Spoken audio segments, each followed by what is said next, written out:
এখানে তুমি এত মুখটাকে চুপ করে বসে আছো কেন? কি হয়েছে ওখানে? এই পাঁচজন একবারে চুপচাপ বসে আছে, একবারে যেন খুব চিন্তা, বন্যা হয়ে গেছে মনে হচ্ছে। না না, তোমাদের বলি নাই, কৃষ্ণ বলছে পঞ্চপাণ্ডবকে। এইদিকে তাকান, একবারে মন দিয়ে শুনে নেবেন। যখনই বললাম তোমাদের পাঁচজনের মুখটা চুপসে গেছে, মনে হচ্ছে বন্যা হয়ে গেছে, ওর মুখের দিকে তাকাচ্ছে, ওর মুখের দিকে তাকাচ্ছে, আবার কেউ মোবাইল নিয়ে দেখবার চেষ্টা করছে আমার ঠিক চুপসে গেছে কিনা। না না, আমি একটু বলে দিই, দাপরের শেষ, কলি আগত। সেই সময় কৃষ্ণ পঞ্চপাণ্ডবকে জিজ্ঞেস করছে, তোমরা আমার সামনে এসেছো, তা পাঁচজন এমনভাবে বসে আছো, তোমাদের মুখটা একবারে চুপসে গেছে, কি ভরাডুবি হয়ে গেছে না বন্যা হয়ে গেছে? সঙ্গে সঙ্গে যুধিষ্ঠির মহারাজ কৃষ্ণকে, আস্তে আস্তে শব্দ নয়, সামনে যারা বসবে তাদের কাছে নিবেদন রইল, তোমরা যদি এদিক ওদিক তাকাও না, কারণ তোমাদের মুখের দিকে তাকিয়ে কীর্তন, এরা ডান দিকে বাঁ দিকে আছে, মাঝে মাঝে তাকাবো, তোমাদের দিকে প্রথম তাকাবো। তো প্রশ্নগুলোর উত্তর শুনবে, বাস্তবের সঙ্গে মিল আছে কেমন। মহাভারত কি বলছে? কৃষ্ণ বলছে পঞ্চপাণ্ডবের দাদা যুধিষ্ঠিরকে, কি ব্যাপার? যুধিষ্ঠির মহারাজ বলল, কলি আগত, দাপর শেষ। আমার একটা প্রশ্ন আছে তোমার কাছে। কৃষ্ণ বলল, কি প্রশ্ন? কলিযুগের মানুষ কেমন হবে? এইদিকে, কলিযুগের মানুষ কেমন হবে শুনে নেবেন। যুধিষ্ঠির মহারাজকে কৃষ্ণ বলল, বেশ ঠিক আছে, আচ্ছা ভীম তোমার? বলে, হ্যাঁ আছে। কি প্রশ্ন? ভীম বলল, আমার একটাই প্রশ্ন, যে কলিযুগের সাধুরা কেমন হবে? কলিযুগে যে সাধু হবে, সে সাধুগুলো কেমন হবে? বেশ বেশ। আচ্ছা অর্জুন, তোমার কি প্রশ্ন আছে? অর্জুন বলল, আমার একটাই প্রশ্ন, কলিযুগের মা বাবা কেমন হবে? বাচ্চার প্রতি তাদের আচরণটা কেমন হবে? বেশ, খুব সুন্দর প্রশ্ন। আচ্ছা সহদেব, নকুল, তোমার কোনো প্রশ্ন আছে? বলে, হ্যাঁ আছে। বলে, আমার প্রশ্ন আছে যে কলিযুগের ধর্মটা কেমন হবে? আচ্ছা সহদেব, তোমার কোনো প্রশ্ন? বলে, আমার তো প্রশ্ন আমি নিয়ে এসেছি। বলে, কি?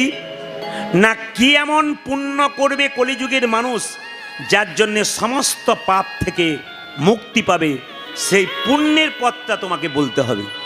আজকে কত সুন্দর সুন্দর প্রশ্ন দেখুন, কৃষ্ণের কাছে প্রশ্ন করলো।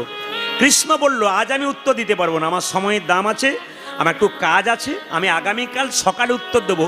তোমরা সকালবেলায়, আগামীকাল সকালে তোমরা বেরিয়ে যাবে পাঁচজন পাঁচ পথে, তারপর বিকালবেলায় আমি তোমাদের কাছে আসবো, উত্তরগুলো দিয়ে দেবো। মায়েরা সবাই লক্ষ্য করুন, এখন যেই না যুধিষ্ঠির একদিকে গেছে, ভীম একদিকে গেছে, অর্জুন একদিকে গেছে, নকুল একদিকে গেছে, সহদেব একদিকে গেছে, শুনবেন কিন্তু, পাঁচজন পাঁচ দিকে গেছে। আর যুধিষ্ঠির মহারাজ যে পথ দিয়ে যাচ্ছে, সেই পথ দিয়ে গাইতে গাইতে যাচ্ছে, কেশব মাধব, গাইতে গাইতে যাচ্ছে, কেশব মাধব গিরিধারিলা,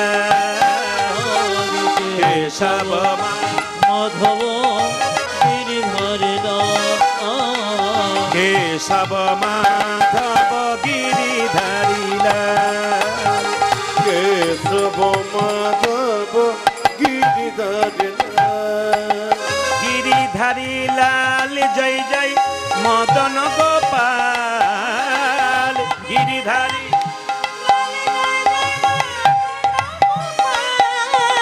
গিরিধারী লাল জয় জয় মদন গোপাল, গিরিধারী লাল জয় জয় মদন গোপাল, কেশব মাধব গিরিধারী লাল, কেশব মাধব গিরিধারিলা, কেশব মাধব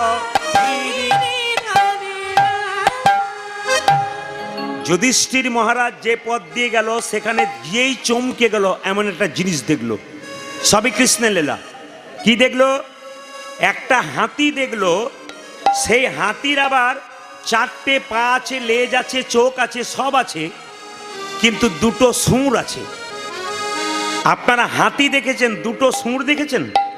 কিন্তু যুধিষ্ঠির মহারাজ যে পথ দিয়ে গেল, দেখতে পেল হাতি রয়েছে কিন্তু দুটো সুর রয়েছে। তা মনের মধ্যে প্রশ্ন জাগলো, আমাকে কৃষ্ণ এই পথ দিয়ে আসতে বলেছে, তা আমি হাতির সুর দেখলাম কেন? আচ্ছা জিজ্ঞেস করবো কৃষ্ণকে গিয়ে। এইবার যখন ভীম যাচ্ছে মায়েরা, আমি একটু পরে জিজ্ঞেস করব কিন্তু কে কি দেখলো।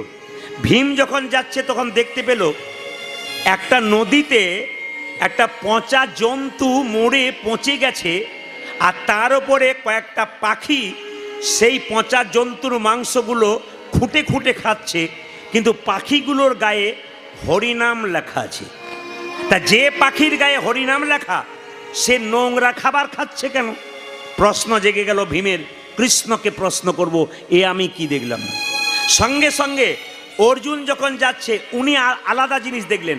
একটা গাভী একটা বাচ্চাকে প্রসব করলো, বাচ্চাটার গাটা চাটতে চাটতে গাভী কি করলো, বাচ্চাটাকে চাটতে চাটতে গোটা শরীরে রক্ত বেরিয়ে গেল, বাচ্চাটা গাভীর কাছে মরে গেল।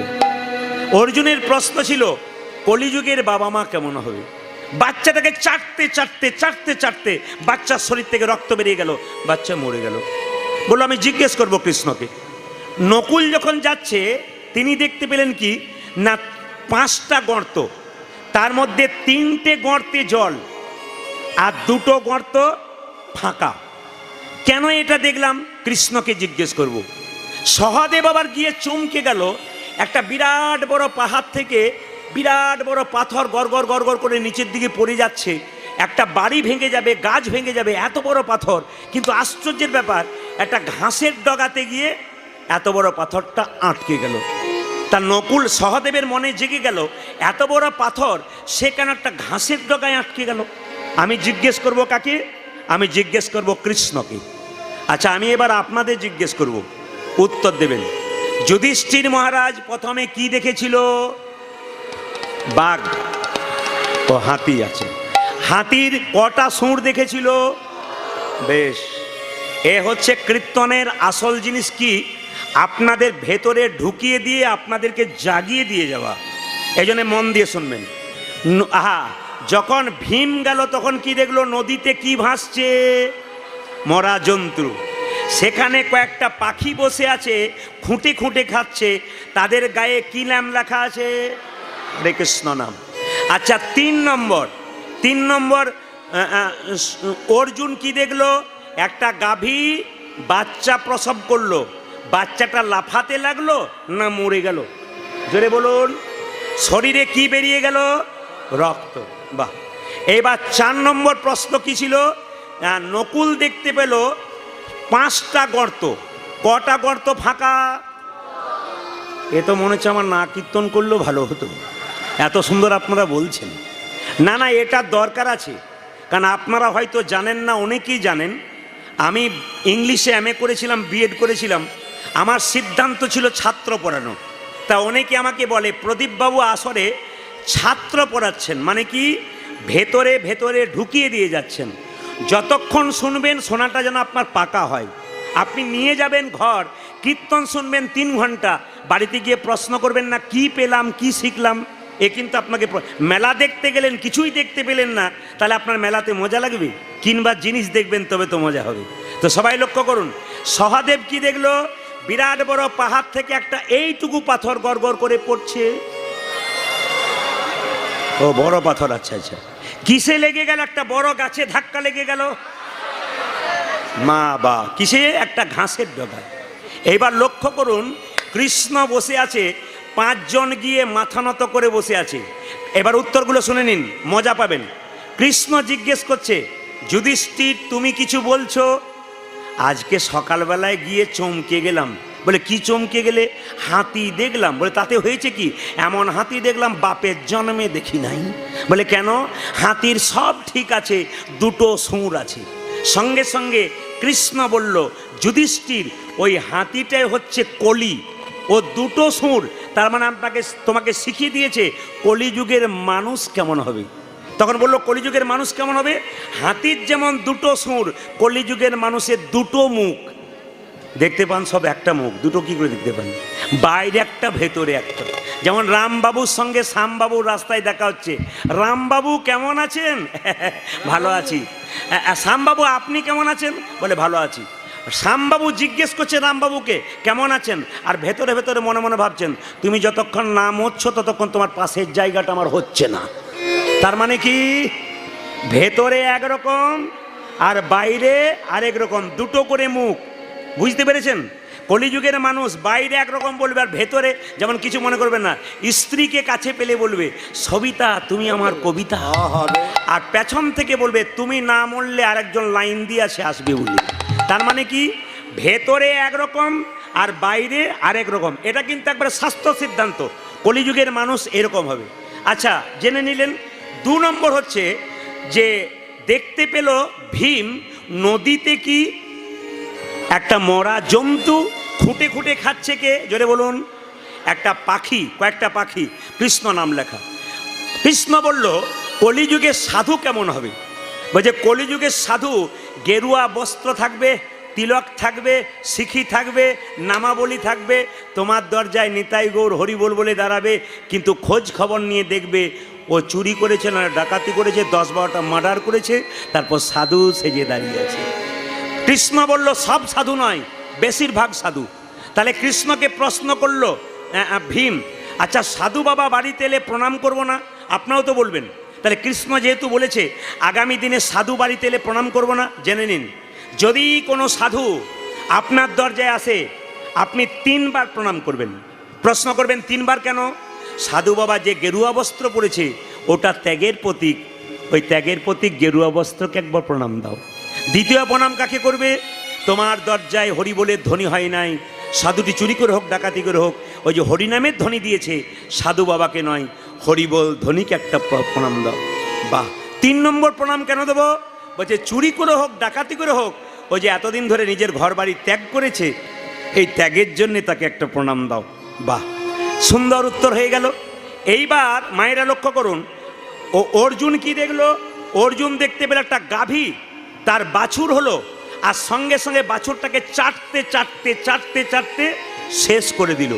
কলিযুগের মা বাবা কেমন হবে জেনে নিন। কৃষ্ণ বলে দিয়ে গেছে, হচ্ছে কিনা দেখুন। কলিযুগের মা তার ছেলেকে জন্ম দিচ্ছে, বড় হতে হতে কাঁধে একটা বিরাট বড় ব্যাগ চাপিয়ে দিচ্ছে, আর কি বলছে এমন পড়াশুনো করতে হবে, কলমের ডগাতে লাখ লাখ টাকা তোমাকে রোজগার করতে হবে। পাশের বাড়ির ছেলে পড়াশোনাতে ফার্স্ট হলো, তুমি হবে না কেন? তার মানে কি, ছেলেকে শোষণ করতে লাগলো, এই করো ওই করো, টাকা রোজগার করার মেশিন তৈরি করলো, কিন্তু বিবেক তৈরি করলো না। ছেলে টাকা রোজগার করার মেশিন তৈরি হয়ে গেল, আমেরিকার ডাক্তার হলো, বাড়িতে বাবা মা বসে রইল, কিন্তু চিকিৎসা হলো না। তার মানে কি, জ্যান্ত মরা। ছেলেকে আপনি মানুষ করলেন কিন্তু আপনার প্রতি কোনো নজর নাই, জ্যান্ত মরা। বিবেকানন্দের কথা, জ্যান্ত মরা। বেঁচে থাকতো, অনেকে বলে না ছেলে নিয়ে কি হবে দাদা, ছেলে যদি বাইরেই রইল মা বাবার আর কি হলো? তো ছেলে তো বাইরেই থাকে না, কি বলছেন? তার মানে কি, ছেলেকে মানুষ করলেন কিন্তু জ্যান্ত মরা করলেন, যার বিবেক রইল না। টাকা রোজগার করা মেশিন তৈরি হবে কলিযুগে। দেখুন এখন প্রত্যেকটি বাচ্চাকে তৈরি করছেন আপনারা, স্কুলে পড়াচ্ছেন, টাকা রোজগার করা, কিন্তু ছেলেদের বিবেক বিবেচনা হচ্ছে না। বাহ, 3 নম্বর প্রশ্ন হয়ে গেল। 4 নম্বর, নকুল বলছে আমি দেখতে পেলাম কটা গর্ত, জোরে বলুন? 5টা গর্ত। কটা গর্তে জল আছে? 3টে, আর 2টো গর্তে জল নাই। কৃষ্ণ বলল কলিযুগে যে ধর্ম হবে আড়ম্বরতা বেশি থাকবে, আসলটা কিন্তু কম থাকবে। প্রমাণ দেখুন, আপনাদের এই এলাকায় হয় কিনা জানি না, দুর্গা পুজোর সময় সব দুর্গা ঠাকুর দেখতে যান বাইরে বেড়াতে, জোরে বলুন? ঠাকুর দেখতে যান না প্যান্ডেল দেখতে যান? জোরে বলুন, বলুন কি দেখতে যান? এখন তো প্যান্ডেল দেখতে যান। তার মানে কি, ঠাকুর না দেখিয়ে প্যান্ডেল দেখা হয়, মানে আসল ঠাকুরটার প্রতি ভক্তি নাই, এখন প্যান্ডেল আর লাইটের প্রতি ভক্তি। এখানে কৃষ্ণ বলল কলিযুগে আড়ম্বরতা বেশি হবে, আসলটা কিন্তু কমে যাবে। ভক্তি কম, আড়ম্বরতা বেশি। মায়েরা বিবাহের সময় দেখবেন, এদিকে তাকান, বিয়ের সময় দেখবেন স্বামী স্ত্রীতে যখন ফুলের মালা বদল হয় না, আকন্দা ফুলের মালা বদল হয়, তখন একটা কাপড় ঢাকা দেওয়া হয়, তখন দেখবেন মেয়েটি যখন স্বামীর গলায় মালা দিচ্ছে, মানে একটা সন্ধিক্ষণ, সেই সময় একজন ক্যামেরাম্যান পেছন থেকে বলছে এইদিকে তাকাবে। তার মানে কি, বিবাহ হচ্ছে কিন্তু আড়ম্বরতা হচ্ছে, আসল জিনিসটা হচ্ছে না। ওই সময় শুভদৃষ্টি, স্বামী স্ত্রীর দিকে তাকাবে, স্ত্রী স্বামীর দিকে তাকাবে, কিন্তু পাশ থেকে আড়ম্বরতা, ক্যামেরাম্যান বলছে আমার দিকে তাকাও। শুভদৃষ্টি কার দিকে হয়ে গেল? জোরে বলুন। হ্যাঁ, এই জন্য আপনাদের কাছে নিবেদন রইল, বাস্তবের সঙ্গে প্রমাণ দিয়ে বলে দিলাম। এইবার শেষ প্রমাণটা দেখুন। সহদেব বলে উঠল, আমি কি দেখলাম? আমি দেখলাম বিরাট বড় পাহাড় থেকে বিরাট বড় পাথর গড় গড় করে পড়ে একটা ঘাসের ডগায় আটকে গেল। প্রশ্ন কি ছিল? কলিযুগের মানুষ এত পাপ করবে, তা পাপ থেকে মুক্তি পাবে কি করে? ভগবান কৃষ্ণ বললেন, পাহাড়ের মতো পাপ যদি কেউ করে, কিন্তু কৃষ্ণ নাম নামক ঘাসকে যদি কেউ একবার ধরতে পারে, তবে তার পাপের মতো পাহাড় নিতাই গৌর হরি বল বলছে। তার মানে আপনি যদি কৃষ্ণ নামকে ধরতে পারেন, যতই পাপ থাকুন না কেন, আপনার সমস্ত পাপ কিন্তু দূরীভূত হয়ে যাবে। সবাই শুনে নিন, জীবনে যদি সফলতা অর্জন করতে চান, তবে প্রথম উপায় কি? ধৈর্য। সত্যযুগের মানুষ ভগবানকে পাবার জন্যে ধ্যান করেছিল, আমাদের সে ক্ষমতা নাই। ত্রেতা যুগের মানুষ ভগবানকে পাবার জন্যে যজ্ঞ করেছিল, আমাদের সে ক্ষমতা নাই। দাপরের মানুষ ভগবানকে পাবার জন্য সেবা করেছিল, আমাদের সে ক্ষমতা নাই। মহাপ্রভু সরল পথ দেখালেন, কি? সব ধর্ম ত্যাগ করে একটি ধর্ম করো, শুধু হরিনাম করলে হয়ে যাবে। আমাদের ধৈর্য কম, তাই মহাপ্রভু খুব দামি কথা বলে গেলেন এই কলিযুগের মানুষের জন্যে। একটু জেনে নেবেন মায়েরা, ধৈর্য ধরে কেউ যদি অল্পতে ভেঙে না যায়, তবে তার লাভ আছে। বলে কিরকম লাভ আছে? প্রত্যেকটা মানুষের জীবনে ধৈর্য থাকা দরকার। কিচ্ছু না, কি বলছেন?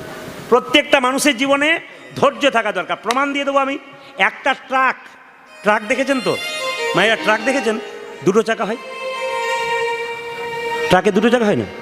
ও আচ্ছা, একটা ট্রাক যাচ্ছে আস্তে, সেই ট্রাকে লরি যাচ্ছে, তাতে টাইলস জানেন তো? টাইলস মানে টালি যেগুলো ঘরে দেওয়া যায়, পা দিয়ে যান। এক গাড়ির টাইলস যাচ্ছে, তার সঙ্গে একটা শিবের মূর্তি যাচ্ছে। তা টালিগুলো যে পাথর দিয়ে তৈরি হয়েছে, শিব ঠাকুরটাও সেই পাথর দিয়ে তৈরি হয়েছে। তো এক লরি টালির মধ্যে একটা শিব ঠাকুর ওই পাথরেই তৈরি হয়েছে। টালিগুলো বলছে, তোমার ভাগ্য বড় ভালো ভাই, একই পাথর থেকে আমরা হলাম টালি, আমাদেরকে লোকে পা দিয়ে চলে যাবে, আর তুমি হয়ে গেলে একটা পাথরের শিব, তোমাকে লোকে প্রণাম করবে। তোমার কি ভাগ্য ভালো, আমরা টালি হলাম, তুমি হয়ে গেলে শিব, তুমি শিবলিঙ্গ হয়ে গেলে, লোকে তোমাকে কত পুজো করবে। তখন শিবলিঙ্গটা বলছে, ভাই, যেদিন ভূমিকম্প হলো সেদিন তোমরা সহজেই ভেঙে গেলে, আর আমি কিন্তু ভাঙি নাই, কষ্ট করে মাথা উঁচু করে দাঁড়িয়েছিলাম বলে আমি হলাম শিব, আর তোমরা পদদলিত হয়ে মানুষের পায়ের তলে থাকলে। এর থেকে কি শিক্ষা পেলেন? যদি অল্পতে কেউ সংসারে বিপদে ভেঙে পড়ে, সবে সে টালি হয়ে যাবে, লোকে তার ওপর পা দিয়ে চলবে। কিন্তু শিবমূর্তির মতো ধৈর্য ধরে থাকতে পারেন, শিবমূর্তি যেমন সকলের পূজ্য হবে, জগতে তোমারও সম্মান দিনের পর দিন। নিতাই গৌর হরি। প্রত্যেকটি জিনিসের মধ্যে একটা করে শিক্ষা আছে। জীবনে ধৈর্য যার আছে তার লাভ আছে, আর ধৈর্য যার নাই তার জীবনে কোনো লাভ নাই। এদিকে তাকান, এই যদি আমরা মহাভারতের দিকে যাই, তাহলে দেখতে পাবো কি? তাকান, পঞ্চপাণ্ডবের দাদা যুধিষ্ঠির খুব স্থির ব্যক্তি ছিলেন, উনি ভগবান পেয়ে গেলেন। আর শত ভাইয়ের দাদা দুর্যোধন চঞ্চল ছিলেন, উনি ভগবান হারালেন। ও মায়েরা, যে মেয়েরা সংসারে খুব চঞ্চল, ওরা তরকারিতে দুবার নুন দেয় আর ঘরের লোকের কাছে গাল খায় না? এই জন্য দেখবেন যে মেয়ে খুব চঞ্চল, ও সংসারে উন্নতি নাই। আপনারা হরিবাসরে দেখবেন কোনো পুরুষ আছে, দেখবেন 5 মিনিট বসবে, এখানে ওখানে দৌড়ে বেড়াবে, ওর ইতিহাস ঘেঁটে দেখবেন সংসারে ওর জীবনে কোনোদিন উন্নতি নাই। কেন? ওর ধৈর্য নাই। এই সংসারে যার ধৈর্য আছে তার গোবিন্দের কৃপা আছে। তবে মনে হচ্ছে যেন, আমি ঠিক ভুল বলছি কিনা জানি না, গত বছর আসরটা কি ওই দিকে ছিল? হ্যাঁ, এ আমার মনে আছে, বৃষ্টিতে আমাদেরকে পাগল করে দিয়েছিল। তবে বৃষ্টি বড় দুষ্টু। এবছর দেখেছে ছাউনি আছে, ভয় আর আসে নাই, আর ফাঁকা থাকলেই বেটা কিন্তু আসতো। তো যাই হোক, এদিকে আপনারা সবাই জানেন, মোকা তো চেষ্টা করেছিল ধাক্কা দেবার, ও বাংলাদেশের দিকে পালিয়েছে। বলা যায় না কখন আবার ফিরে আসবে। তবে আজ আর আসার চান্স নাই, আপনাদের চিন্তা নেই। আজকের এই মহতি হরিবাসরে এটাও দেখলাম, জায়গার প্যাসেজটা কিন্তু বেড়েছে, এবং যে অনুযায়ী বেড়েছে তাতে আপনাদের জায়গা তো পরিপূর্ণ ফুল হয়ে গেছে। ভক্তগণ খুব সুন্দর বসতে পেরেছেন। আর সবই তো ভগবানের লীলা, মানে যতটুকু দেওয়ার ততটুকু দিয়েছে, এর চাইতে বেশি হলে নেতাই গৌর হরি বল হতো। একবার জোরে বলুন রাধা রানী কি। জয়। না, যে পরিমাণ ভক্ত হয়েছে একটু জোরে আশা করছিলাম, রাধা রানী কি। বাহ, বেড়েছে, আরো বাড়বে মনে হচ্ছে। রাধা রানী কি। তাও তো অনেক এখনো বাদ আছে, ওরা বলছে যদি কেউ হেরে যায় তারপর দেবো। জোরে বলুন রাধা রানী কি, শ্যাম সুন্দর কি, মদন মোহন কি। গরম লাগছে কি? মানে পরীক্ষা হয়ে গেল যে আপনারা কত ডুবে গেছেন। আমি কি বলছি ওইদিকে নজর নেই, সবই আপনারা জয় দিচ্ছেন। তবে সব চাইতে রামপাড়াতে এসে আমার এইটাই ভালো লাগলো, সামনে যে শ্রোতাগুলো গেরুয়া বস্ত্র পরে বসে আছে, এদের দেখে আরও খুশি হলাম। পরবর্তী প্রজন্ম এরা রামপাড়ার হরিবাসর ধরে রাখবে। পরবর্তী প্রজন্ম প্রকাশ দিচ্ছে মহাপ্রভু, যে পরবর্তী প্রজন্ম এখানে বসে আছে, এরা পরবর্তী ইনাদের পরে তৈরি হয়ে আছেন এই মহাপ্রভুর নাম কীর্তন অন্নকূট সেবা দেবার জন্য তৈরি, তাই তো নাকি? জোরে বলো রাধা রানী কি, শ্যাম সুন্দর কি, মদন মোহন কি, হরিবাসর কি। এইদিকে মায়েরা জয় বলছেন না ভয় বলছেন কিছু বুঝছি না। হ্যাঁ, জোরে বলুন রাধা রানী কি, হ্যাঁ, শ্যাম সুন্দর কি, মদন মোহন কি, হরিবাসর কি। বেশ, আমার একটা নিবেদন আছে আপনাদের কাছে।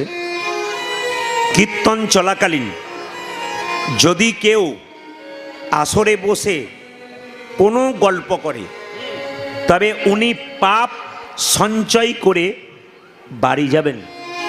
আর যিনি কীর্তনের আসরে এসে চুপচাপ এক মনে একভাবে কীর্তন শুনবেন, যেটা নেবার জন্য এসছেন সেটা নিয়ে যাবেন, তার নাম পুণ্য। মায়েরা, পুণ্য সঞ্চয় যারা করতে এসছেন তারা চুপ থাকবেন, আর পাপ সঞ্চয় যারা করতে এসছেন তারা একটু গল্প করবেন।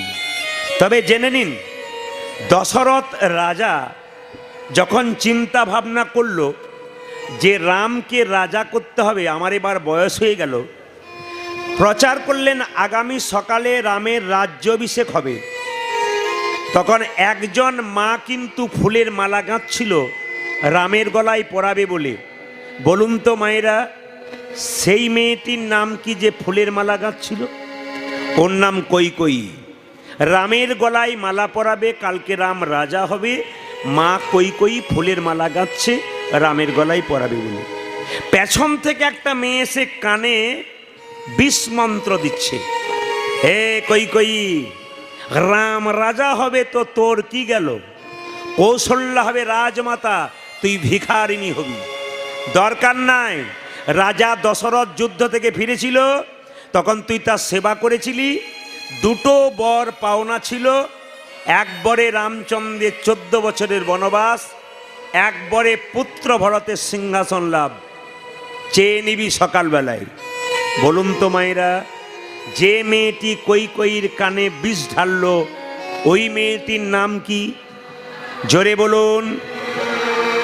বাবারে, কুজি মন্থরা। এমনভাবে বলছেন যে আপনাদের পাড়ার লোক বোধ হয়। না না, পাড়াতেই আছে কুজি মন্থরা। আপনার কথা আমাকে, আমার কথা আপনাকে বলে কি করে, ঝগড়া লাগিয়ে দেবার চেষ্টা করে। তো জেনে নিন, আপনি কীর্তন শুনছেন, আপনার কানের কাছে কেউ যদি গল্প করে, তাহলে বুঝবেন কুজি মন্থরার পার্টি এসে বসে আছে।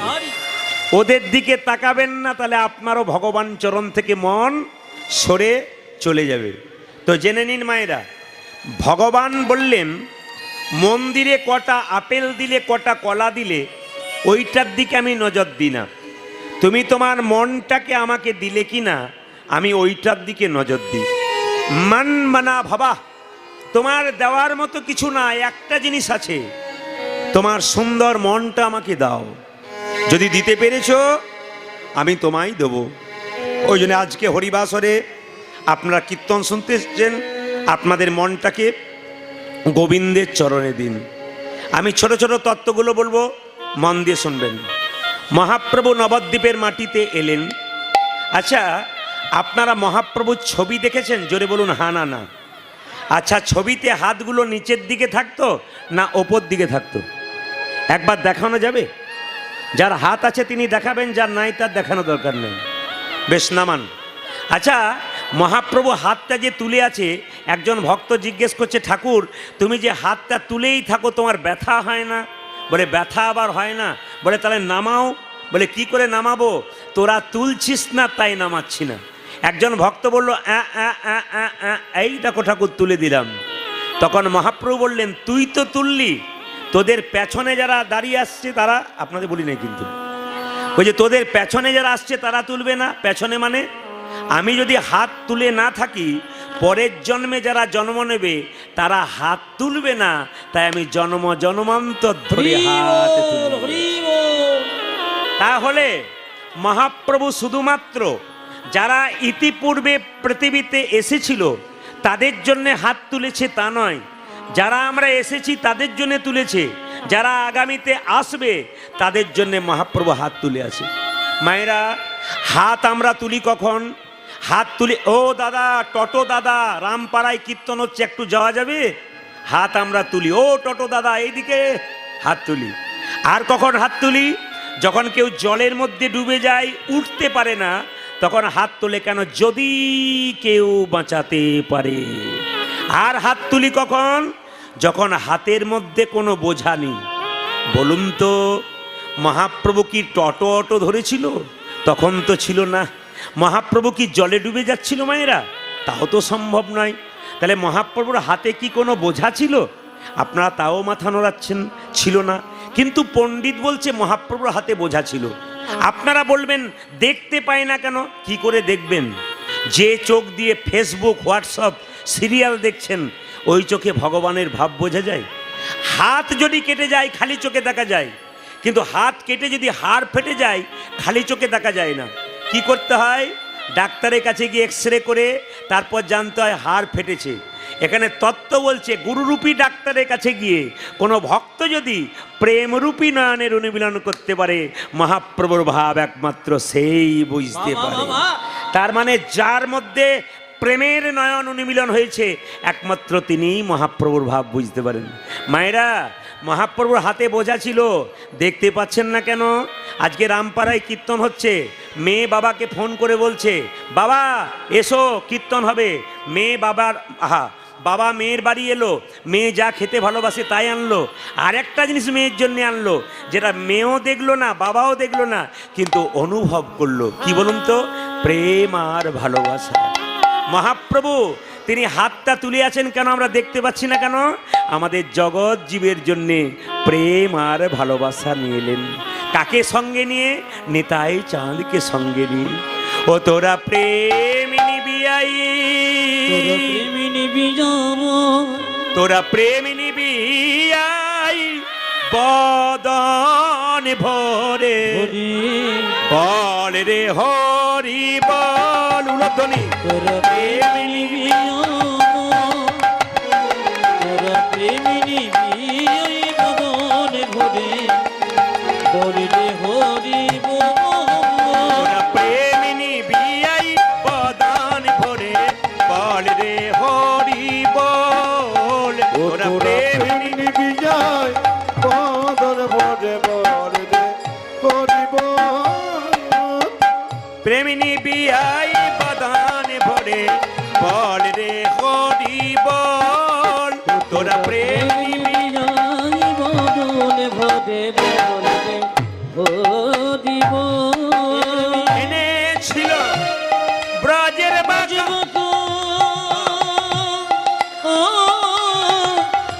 গৌরী গুণ এ প্রেমে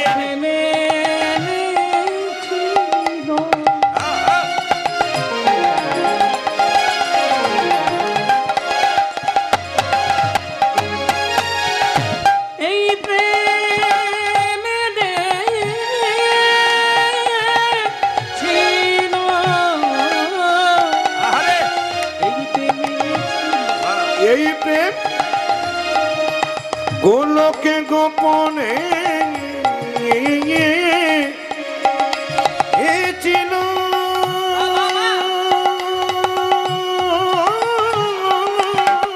আরে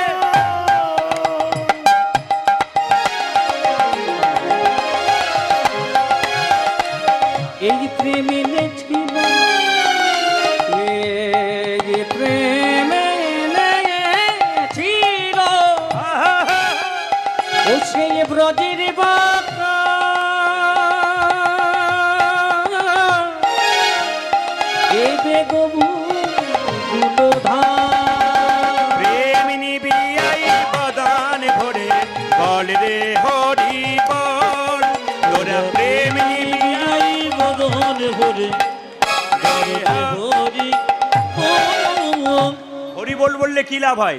একবার হরি বলি বলে নাচো বাহু তুলে, হরি বলি বল নাচো বাহু তুলে, হরি বলি বলে নাচো বাহু তুলে, হরি বলি বলে নাচো বাহু তুলি, ওদের দূরে হে যাবে ত্রিতাবে জ্বালা। বলরে হরি বল তোদের দূরে যাবে,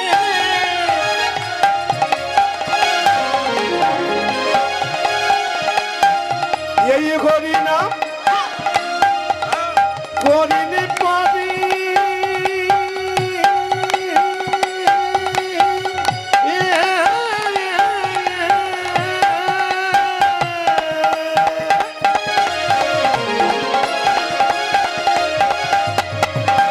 তোমাদের দূরে যাবে ত্রিতাবে জ্বালা।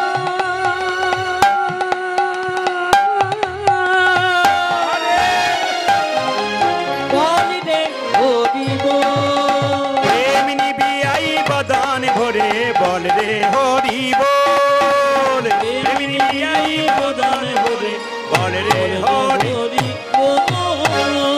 নিতাই চাঁদ কি? একবারে চুপ থাকবেন না কিন্তু, আজকে রাত্রিটা ভগবানের জন্য দিয়ে দিন। নিতাই চাঁদ কি? বাহ, নিতাইয়ের দেশের মানুষ আমরা নিতাই চাঁদের নাম করতে পারবো না তা কি হয়? নিতাই চাঁদ কি? শ্যাম সুন্দর কি? মদন মোহন কি? হরিবাসর কি?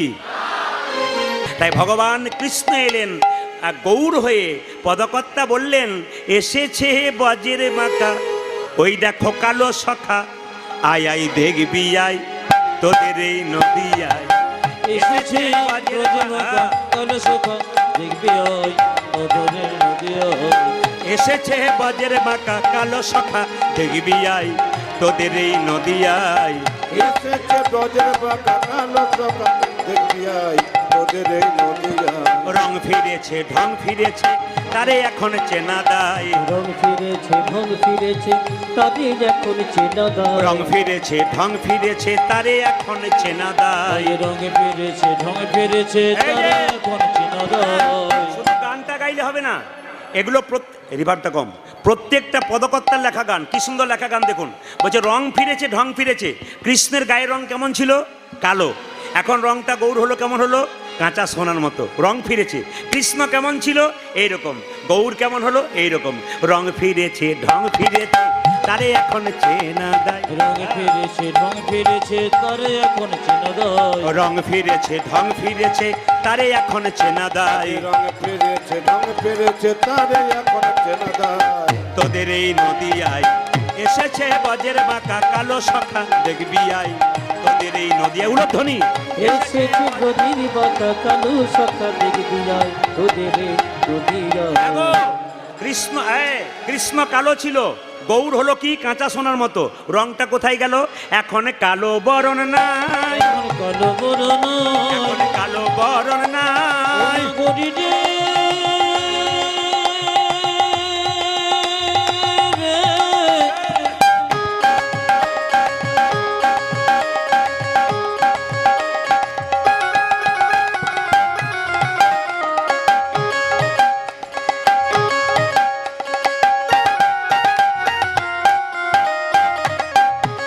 আয় দেখে না, দেখে যাও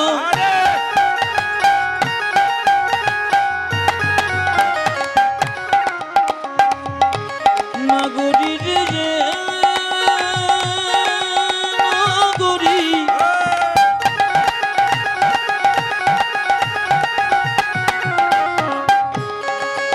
অনজনা গরি রে, অনজনা গরি, অনজনা গরি রে। এখন কালো বরণ নাই, এখন কালো বরণ নাই। কালো বরণ নাই। কোথায় গেল? রায় অঙ্গে অঙ্গ দিয়া গৌর হলো তাই। কোথায় অঙ্গে অঙ্গ দিয়া গৌর হলো তাই। রায় অঙ্গে অঙ্গ দিয়া গৌর হলো তাই। রায় অঙ্গে অঙ্গ দিয়া গৌর হলো তাই। এখন তারে যায় না চেনা, এখন তারে যায় না চেনা, এখন তারে যায় না চেনা, এখন তাদের যায় না চেনা চেনা। বড় বিষম দায় আমাদের নদী উলধ্বনি। এসেছে বজ্রের বাঁকা কালো সখা দেখবি ওই আমাদের নদী ওই। এসেছে বজ্রের বাঁকা কালো সখা দেখবি ওই ওদের হ্যাঁ, হ্যাঁ। কৃষ্ণের হাতে কি ছিল মা? কৃষ্ণের হাতে কি ছিল? বাঁশি। কিন্তু গৌর ছিল তখন বাঁশি ছিল? তাহলে বাঁশিটা কোথায় গেল? আসলে প্রেম, প্রেম। কোন প্রেমে? এদিকে তাকাবেন। কৃষ্ণ যখন রাজা ছিল সবাইকে সব কিছু দিল, একটা জিনিস দেয় না, কি? প্রেম দেয় নাই। ব্রজগোপীরা বলল প্রেম যখন দিলে না গৌর হবে, তা তুমি ঋণ শোধ করবে কি করে? তোমার বাঁশিটা দিয়ে দাও। বাঁশিটা কেড়ে নিয়েছে। প্রেমেতে ঋণী হয়েছে, ঋণী হয়েছে, প্রেমেতে ঋণী হয়েছে। প্রেমেতে ঋণী হয়েছি। সাগরে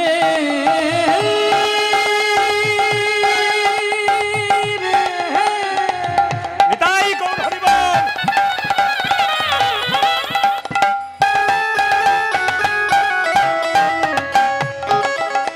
ওরে গানা গো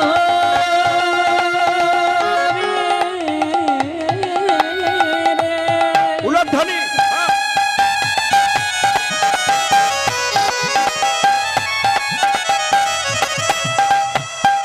ও নগরে নগরে আহারে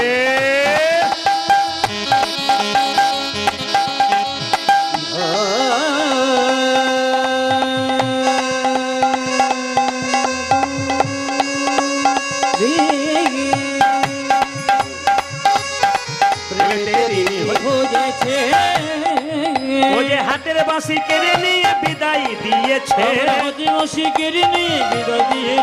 ও যে হাতের বাঁশি, ওই দেখো মোহন বাঁশি, ওই দেখো হাতের বাঁশি কেড়ে নিয়ে বিদায় দিয়েছে। হাতের বাঁশি, ওই দেখো হাতের বাঁশি, ওই দেখো হাতের বাঁশি। আহা। বিদায় দিয়েছে। বাঁশি নাই তার সাধবে কিসে, বাঁশি নাই তাই সাধবে বাঁশি নাই তার সাধবে কিসে, বাঁশি নাই তাই সাধবে কিসে। মুখে রাধার নামে গায় আমাদের নদী উলধ্বনি। এসেছে বজ্রের বাঁকা কালো সখা দেখবি ওই আমাদের নদী ওই। এসেছে বজ্রের বাঁকা কালো সখা দেখবি আয় তোদের এই নদী আয়। এসেছে গজের বাঁকা কালো সখা দেখবি আয় আমাদের নদী আয়। যিনি পদকর্তায় গানটি লিখলেন তিনি বিশ্বরূপ দাস। কি বললেন? দাস বিশ্বরূপে কয়, দাস বিশ্বরূপে দাস কয়, বিশ্বরূপে কয়। বিশ্বরূপে ও যে কলিযুগে অবতীর্ণ চৈতন্য গোসাই, এই কলিযুগে যাবতীর্ণ চৈতন্য গোসাই, কলিযুগে অবতীর্ণ চৈতন্য গোসাই। কলিযুগে অবতীর্ণ চৈতন্য গোসাই। হরি হরি হরি বলে, হরি হরি হরি বলে, হরি হরি হরি বলে ঘটি ঘটি ঘটি বলে মুখে রাধার নামে গায় আমাদের নদী আয়। নিতাই গৌর হরি বল। কালো সখা দেখবি আয় তোদের এই নদী আয়। এসেছে বজ্রের বাঁকা কালো সখা দেখবি আয় তোদের এই নদী আয়। এসেছে বজ্রের বাঁকা কালো সখা দেখবি আয় তোদের এই নিতাই গৌর হরি বল। তোদের এই নদী আয়। এসেছে বজ্রের বাঁকা কালো সখা দেখবি আয়। তোদের এই নদী আয়। একবার জোরে বলবেন। কাল সকাল থেকে একজন একজনকে দেখলে জয় নিতাই বলবেন। একবার বলুন তো কি বলবেন? একটু জোরে হোক। বন্ধু বন্ধুকে দেখবে জয় নিতাই বলবে। যদি সে বলে তুই না, না, হাসির ব্যাপার নাই। আমাদের সবচাইতে লজ্জার ব্যাপার, কিছু মনে করবেন না, আমাদের সবচাইতে লজ্জার ব্যাপার, কেউ যদি ধর্ম করে তার পেছনে দেখবেন মানুষ লেগে যায়। আমি কোনো ধর্মের লোকের নাম করব না, অন্যান্য ধর্মের মানুষের দেখবেন যদি কেউ ধর্ম করে তাকে সাহায্য করে, তুই কর। আর আমাদের যদি কেউ একটু তিলকমালা নিয়েছে তাহলে তার পেছনে আরও 10 জন লেগেছে, যাতে না নিতে পারে আমার দলে যোগ দিতে পারে তার চেষ্টা করে। এই জন্য হিন্দু সনাতন ধর্ম নষ্ট হচ্ছে। এই হিন্দু সনাতন ধর্মকে বাঁচানোর দায়িত্ব প্রত্যেক জনের। মহাপ্রভু যে ধন আমাদের দিয়ে গেলেন, নিতাই চাঁদ কৃপা করে যা দিয়ে গেলেন, ব্রজেন্দ্র নন্দন যেই শচীসুত হলো সেই বলরাম হইল নিতাই। কৃপা করে তিনি আমাদের কাছে এলেন। যদি তার ধনগুলো রক্ষা না করতে পারি তাহলে আর কী করতে পারি? আজকে রামপাড়াতে আজকে এলাম, বৃষ্টি হয়েছিল বলে দ্বিতীয় ডেট দিলাম। কালকে যেখানে যাব হলদিয়া, ওটা নতুন আসর। আবার পরশু যেখানে যাব এই অবস্থায় হয়েছিল।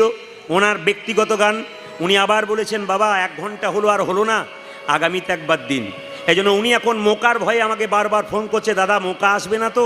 বলে চিন্তা নেই, গোবিন্দের কাছে একবার প্রার্থনা করুন, মোকা নেতাই গৌর হরিবোল হবে। আসুন, মহাপ্রভু বলেছেন চৈতন্য চরিতামিতে, 10 5 সবে মিলে দাঁড়িতে বসিয়া কীর্তন করহ সবে হাতে তালি দিয়া। এটা কিন্তু আমাদের কীর্তনিয়াদের দায়িত্ব। কেন বলুন তো? প্রত্যেকটা ভক্তকে একটু কীর্তন করানো। এই জন্য প্রতি আসরে আমি একটু কীর্তন করিনি। কেন? আপনারা শুধু শুনবেন তা নয়, আপনারা গাইবেন। আপনাদের এই দায়িত্ব নয় যে আপনারা শুধু শুনতে এসছেন, আপনারা গাইবেন। মহাপ্রভু বললেন হিন্দুদের কোনো স্কুল নাই যেখানে ধর্মীয় শিক্ষা দেওয়া যায়। এটা হচ্ছে স্কুল যেখানে ধর্মীয় শিক্ষা দেওয়া যায়। এখানে এলে আপনারা কিছু শিখে নিয়ে যাবেন। এই জন্য আসুন, তিনি চৈতন্য চরিতামিতে বলেছেন 10 5 সবে মিলে দাঁড়েতে বসিয়া কীর্তন করহ সবে হাতে তালি দিয়া। আচ্ছা, হাত তালি দিয়ে একবার কীর্তন করা যাবে না কি বলছেন? যার আছেন তিনি করবেন, আর যার নাই তার করার দরকার নেই। তবে যা গরম পড়েছে, ওপরে ফ্যান চলছে, তাও কিন্তু অনেকে এরকম করেই যাচ্ছে। না না, আপনারা আজকে গরম সহ্য করুন, ভগবান পরীক্ষা করছে। এত গরমের মধ্যে কীর্তন কে শোনে? কালকে আমি যেখানে ব্রাহ্মণডাঙ্গায় ছিলাম, আপনাদের যেমন ভক্ত হয়েছে তার ডবল ভক্ত। জায়গাটা ইচ্ছাইতে ছোট, অর্ধেক লোক ফিরে গেছে, অর্ধেক লোক শুনতে পেয়েছে। এই জন্য আপনাদের কাছে নিবেদন, এই রামপাড়ার কমিটিকে একটু আশীর্বাদ করে দিয়ে যান আপনারা, যেন প্রতি বছর সুন্দর থেকে সুন্দরতর আসর করতে পারে। আর আমি খুব ভালো জানি এটা খুব ভাইটাল আসর, মানে অনেক আসর আমি দেখেছি, কিন্তু রামপাড়ার আসরটাতে কি একটা জিনিস আছে, সেটা হচ্ছে এখানে অনেক গুণী ব্যক্তির বাস, এবং এই জায়গাতে গুণী কীর্তনী আর কীর্তন হয়, মানে ভালো ভালো পদাবলীযুক্ত কীর্তন হয়, যেখানে হুগলি জেলায় অন্য জায়গাতে শোনে না। এই জায়গাটা সেই জায়গা যেখানে কিন্তু মানুষ ভক্তি ভরে কীর্তন শোনে। প্রতিটি জায়গায় ভক্ত আছে, কিন্তু এখানে পাক্কা পাক্কা ভক্তগুলো আছে। তাই সবাই মিলে হাত তুলে একসঙ্গে বলুন, হরি হরয়ে নম কৃষ্ণ নম কৃষ্ণ, যাদবায় নম হরি বল, হরয়ে নম কৃষ্ণ, হরে হরয়ে নম কৃষ্ণ, যাদবায় নম, হরি হরয়ে নম কৃষ্ণ, যাদবায় নম হরি বল। হরয়ে নম কৃষ্ণ যাদবায় দাঁড়ান দাঁড়ান দাঁড়ান, আপনারা বসুন। বেশ, ছেলেগুলো উঠে গেছে, খুব ভালো লাগলো, এরা উঠে উঠে করলো। বসো, একটা কথা বলি, আমি কিন্তু ইতিপূর্বে আপনাদের জানিয়ে দিয়ে যাই, পরশু ছিলাম বারুইপাড়া, আসতে পরশু ছিলাম বারুইপাড়া, একটা ফুটবল গ্রাউন্ডে গান হচ্ছিল। যদি এখান থেকে কেউ গেছেন তারা দেখতে পাবেন, ফুটবল গ্রাউন্ডে পুলিশ প্রশাসনের লোককে দাঁড় করাতে পারেনি, এত ভিড়। একটা ফুটবল গ্রাউন্ড মানে এর চাইতে 4 ডবল জায়গা, লোক জায়গা দিতে পারেনি, এত ভিড়। আজকে কিন্তু আপনাদের পরিপূর্ণ হয়ে গেছে। বারুইপুরে দেখলাম, বারুইপাড়াতে দেখলাম ওরা কীর্তন করলো, কালকে ব্রাহ্মণডাঙ্গাতে কীর্তন করলো, আজকে কিন্তু রামপাড়াতে কীর্তন হলো। তো 3 জায়গাতে হুগলিতে পরপর করলাম। আজকে দেখতে চাই কে জেতে, আপনাদের গলার জোর বেশি না ওদের জোর বেশি ছিল। আমি দেখে এসেছি, আজকে আসরেই ফল দিয়ে দেবো, আপনারা ফার্স্ট হলেন না সেকেন্ড হলেন না থার্ড হলেন। দেখি একবার, ফার্স্ট হবেন? বাবারে, এদের জোর ভালো আছে, বলছে একবারে ফার্স্ট হবো। দেখি তো, হরি হরয়ে নম কৃষ্ণ যাদবায় নম, হরে হরয়ে নম কৃষ্ণ, যাদবায় নম, হরয়ে নম কৃষ্ণ যাদবায় নম হরি বল। হরয়ে নম কৃষ্ণ যাদবায় নম, ও যে যাদবায় মাধবায় কেশবায় নম হরি বল। যাদবায় মাধবায় কেশবায় নম, ও যে যাদবায় মাধবায় কেশবায় নম, যাদবায় মাধবায় কেশবায় নম, ও যে গোপাল গোবিন্দ রাম শ্রী মধুসূদন হরি বল। গোপাল গোবিন্দ রাম শ্রী মধুসূদন। এই দেখুন আপনারা, আস্তে, আপনারা এই যে ক্যামেরা এসেছে আমার, অহনা কীর্তন, আর একটা হচ্ছে মা মনসা কীর্তন, মা মনসা চ্যানেল, আপনার দুটো সার্চ করবেন, এই কীর্তন দেখতে পাবেন। যদি কেউ হাত না তোলেন তাহলে কালকে পরশু যখন গানটা বেরোবে, দিদি আমি তুলি নাই গো, আমার উঠে নাই, এটা যেন বলতে না হয়। সবাই তুলুন, আজকে সুন্দরভাবে দেখিয়ে দিন। ক্যামেরা ঘুরছে কিন্তু, ও কিন্তু ঘোরাচ্ছে চারিদিকে, দেখছে কে কেমন তুলছে। হরি হরয়ে নম কৃষ্ণ যাদবায় নম, হরে হরয়ে নম কৃষ্ণ, যাদবায় নম, হরি হরয়ে নম কৃষ্ণ যাদবায় নম হরি বল। হরয়ে নম কৃষ্ণ যাদবায় নম, ও যে যাদবায় মাধবায় কেশবায় নম হরি বল। যাদবায় মাধবায় কেশবায় নম, ও যে যাদবায় মাধবায় কেশবায় নম হরি বল। যাদবায় মাধবায় কেশবায় নম, ও যে গোপাল গোবিন্দ রাম শ্রী মধুসূদন হরি বল। গোপাল গোবিন্দ রাম শ্রী মধুসূদন। ও যে গোপাল গোবিন্দ রাম শ্রী মধুসূদন, গোপাল গোবিন্দ নাম শ্রী মধুসূদন, ও যে গিরিধারী গোপীনাথ মদন মোহন, হরি গিরিধারী গোপীনাথ মদন মোহন, ও যে গিরিধারী গোপীনাথ মদন মোহন। আজি গিরিধারী গোপীনাথ মদন মোহন। এই দেখেন, এই দিকে তাকাবেন। মহাপ্রভু যে হাততালি দেওয়া করালো, এ একটা শিক্ষা আছে। কি শিক্ষা আছে? মহাপ্রভু বিজ্ঞান ভিত্তিক কাজ করেছেন। যদি কেউ হাত তুলে কীর্তন করতে পারে এরকম করে, তার পক্ষাঘাত মানে প্যারালাইসিস জীবনে হবে না যদি হাততালি করে। যেমন সকালবেলায় সব কি করে, মর্নিং ওয়াক, কিন্তু আপনি জোরে ঘরে হরে কৃষ্ণ এরকম করবেন, দেখবেন আপনার হাততালি হবে, আপনার শরীরে ব্যায়াম হবে, আপনার কৃষ্ণ কৃপা হবে। এগুলো কোথায় শেখায়? ইস্কন মন্দিরে, গৌরীয় মঠে ভক্তরা দেখবেন কি সুন্দর কীর্তন করে। এরকমভাবে কীর্তন করলে হাতে তালি দিয়ে আপনাদের কোনোদিন পক্ষাঘাত হবে না। কি হবে না? প্যারালাইসিস হবে না। হাততালি দিয়ে হরে হরয়ে নম কৃষ্ণ যাদবায় নম, হরি বল। হরে হরে নম কৃষ্ণ যাদবায় নম, যাদবায় মাধবায় কেশবায় নম, ওরে যাদবায় মাধবায় কেশবায় নম, হরে যাদবায় মাধবায় কেশবায় নম, হরি বল। আজি যাদবাই মাধবাই কেশবাই নম। ও যে গোপাল গোবিন্দ নাম শ্রী মধুসূদন। গোপাল গোবিন্দ রাম শ্রী মধুসূদন। আচ্ছা আচ্ছা, যার মেয়ের বিয়ে আপনারা ভোজ খেতে যান, সবাই ভোজ খান, মেয়ের বাবা কি খাবার নিয়ে হাতে চেটে চেটে দেখে খাবার কেমন হলো? ওর খুব টেনশন থাকে। কি টেনশন থাকে? সব ভালো খাচ্ছে তো। এই জন্যে আপনারা তাকিয়ে দেখুন, যারা কমিটির মধ্যে হেড আছেন, উনি তালি না দিয়ে আপনাদের দিকে তাকাচ্ছেন যে আমি তো মালিক আছি, এরা সব ঠিক খাচ্ছে তো, আমার খাবার দরকার নাই, তোমরা পেট ভরে খেয়ে যাও। দাদা আপনিও দিয়ে দিন, কেউ বাদ যাবে না। হরি হরয়ে নম কৃষ্ণ যাদবায়, হরি হরে নম কৃষ্ণ যাদবায় নম, ও যে যাদবায় মাধবায় কেশবায় নম, হরি বল। আজি যাদবাই মাধবাই কেশবাই নম। ও যে গোপাল গোবিন্দ রাম শ্রী মধুসূদন, ওরে গোপাল গোবিন্দ নাম শ্রী মধুসূদন, গিরিধারী গোপীনাথ মদন মোহন। গিরিধারী গোপীনাথ মদন দাঁড়াও, মোহন। এদেরটা বন্ধ করলাম, আপনাদেরটা নেব বলে। দেখি তো আপনারা কি সুন্দর বলতে পারেন। মহামন্ত্র নাম, যার ওপর আর মন্ত্র হয় না, গুরু মন্ত্রের ওপরে এই মহামন্ত্র নাম মহাপ্রভু দিয়েছেন। এই মহামন্ত্র নাম সবাই মিলে জোরসে বলবেন। একসঙ্গে বলুন তো, দেখবো কি সুন্দর গলা মিলিয়ে আপনারা বলতে পারবেন। সবাই হরে কৃষ্ণ হরে কৃষ্ণ, আমার সঙ্গে কৃষ্ণ কৃষ্ণ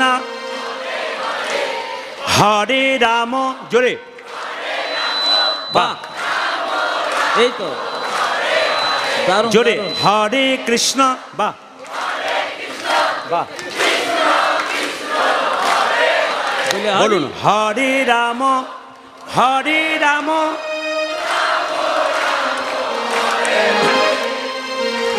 ফার্স্ট, প্রথম, দ্বিতীয় আর তৃতীয় আজকে আমাকে বলতে হবে না।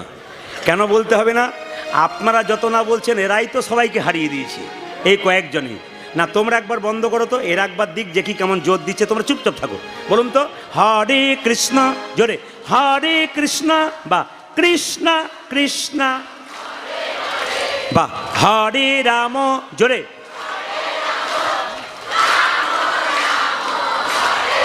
একসঙ্গে হরে কৃষ্ণ কৃষ্ণ কৃষ্ণ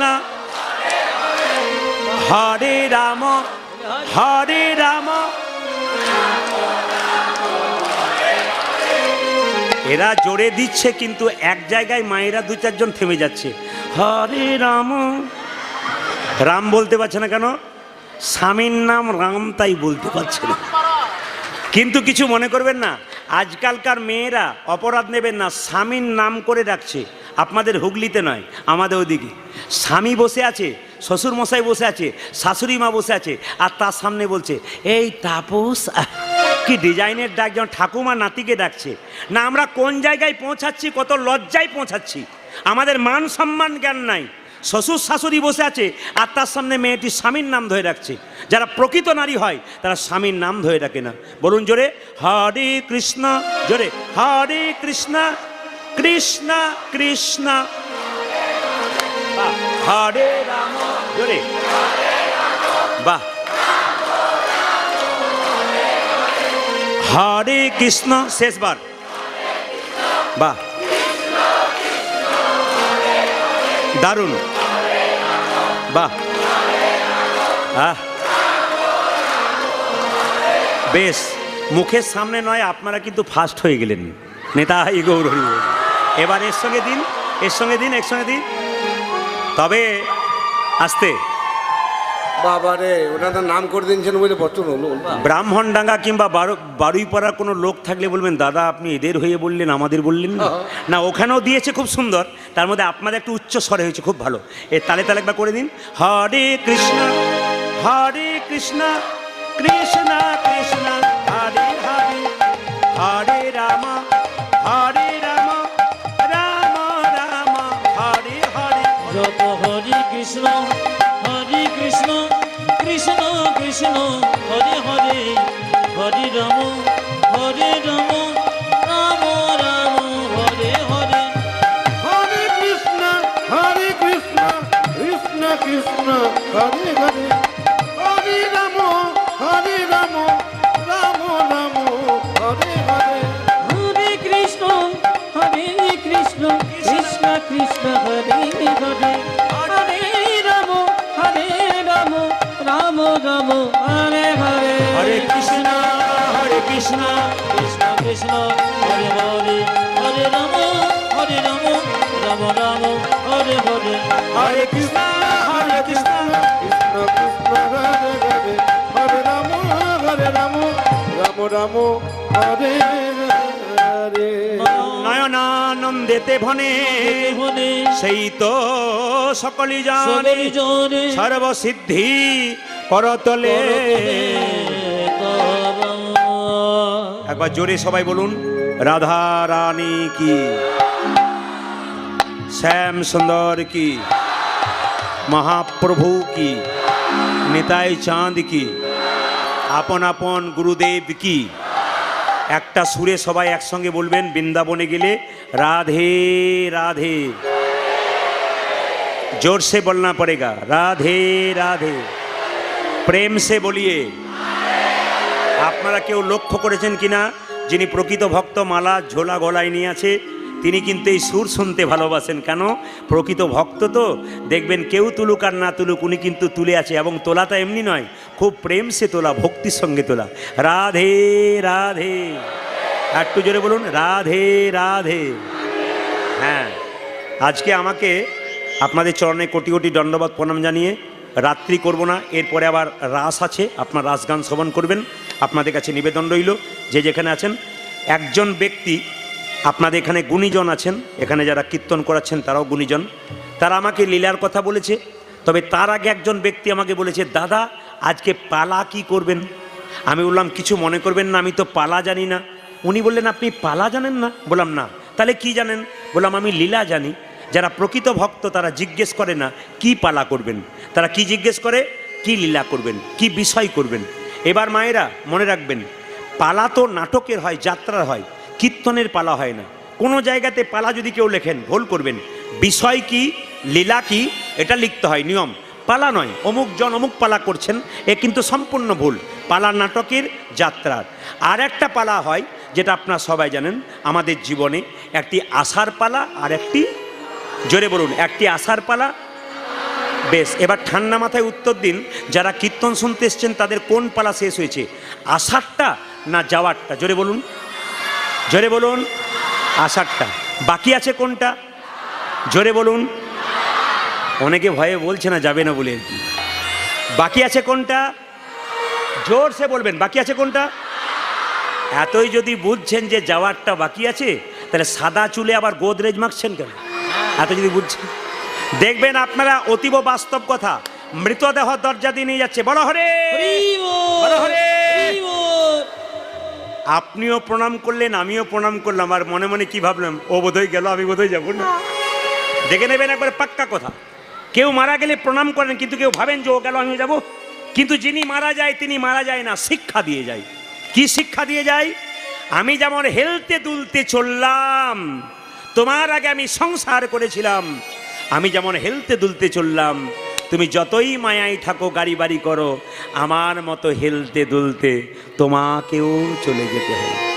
আজকের যে লীলা, আজকের যে লীলা, সেই লীলাটির নাম হচ্ছে ভক্তের অনুরোধে আপনারা শ্রীখণ্ড শ্রীপাঠ শ্রীখণ্ডে যাবেন, বর্ধমান জেলা শ্রীপাঠ শ্রীখণ্ড।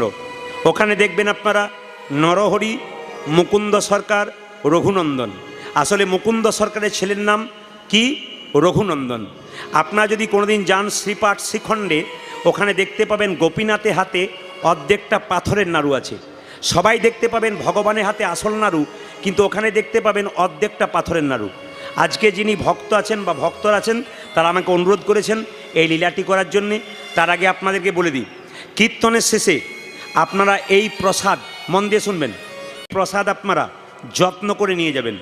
কমিটির ভাইরা আপনাদের জন্য প্রচুর বাতাসা এনেছে, শেষে হরিল্লুট দিয়ে দেবে। এই বাতাসা নেওয়ার উপকারটা কি? রঘুনন্দন 5 বছর বয়সে ভগবান গোপীনাথকে নাড়ু খাওয়াবে, সেই প্রসাদ আপনারা শেষে বাড়ি নিয়ে যাবেন। কাপড়ের কোণে মায়েরা নিয়ে যাবেন, দাদা ভাইয়েরা পকেটে নিয়ে যাবেন। বৃহস্পতিবার আপনাদের বাড়ির বাচ্চা যদি খুব চঞ্চল হয়, রঘুনন্দন লীলা যদি আপনারা পড়াশুনো করেন তাহলে জানতে পাবেন যে রঘুনন্দন যে নাড়ুটা খাইয়েছে ওটা বৃহস্পতিবার দিন খাইয়েছে, আর রঘুনন্দনের যে জন্ম হয়েছে তাও কিন্তু বৃহস্পতিবার দিন হয়েছে।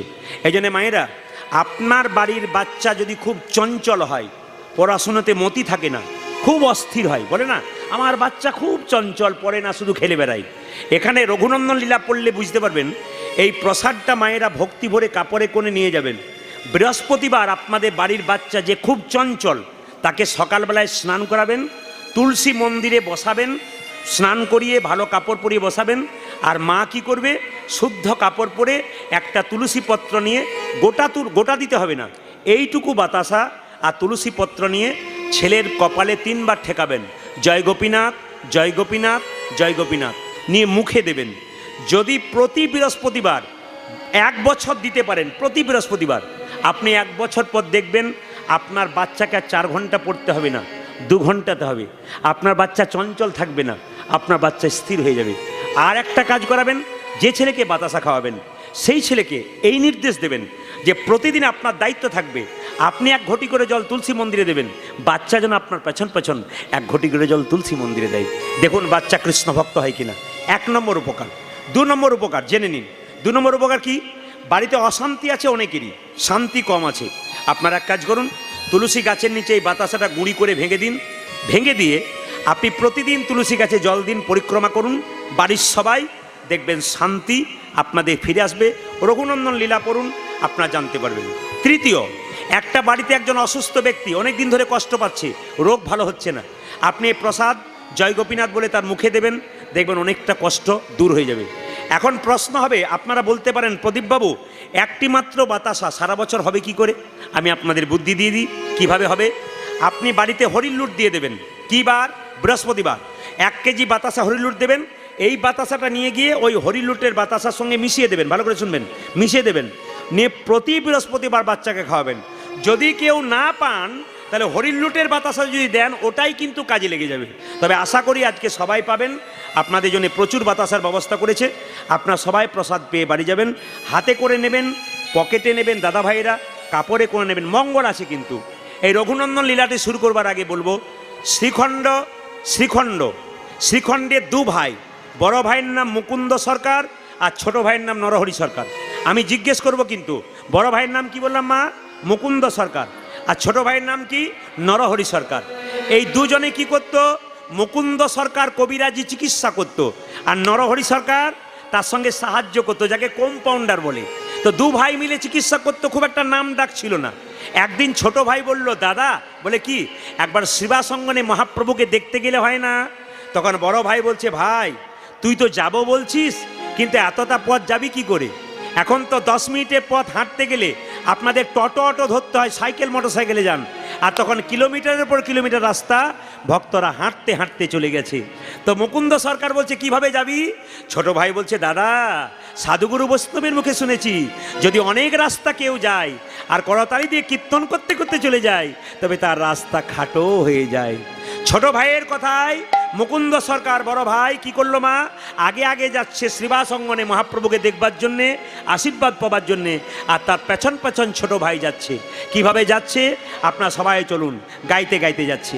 কৃষ্ণ কেশব কৃষ্ণ কেশব কৃষ্ণ কেশব তাই নাম রাম রাঘব রাম রাঘব রাম রাঘব রক্ষ মাম হরে কৃষ্ণ হরে কৃষ্ণ কৃষ্ণ কৃষ্ণ হরে হরে হরে রাম রাম রাম হরে হরে কৃষ্ণ কেশব কৃষ্ণ কেশব কৃষ্ণ কেশব তাই নাম রাম রাঘব রাম রাঘব রাম রাঘব রক্ষ হরে কৃষ্ণ কৃষ্ণ কৃষ্ণ সবাই তালি দিয়ে।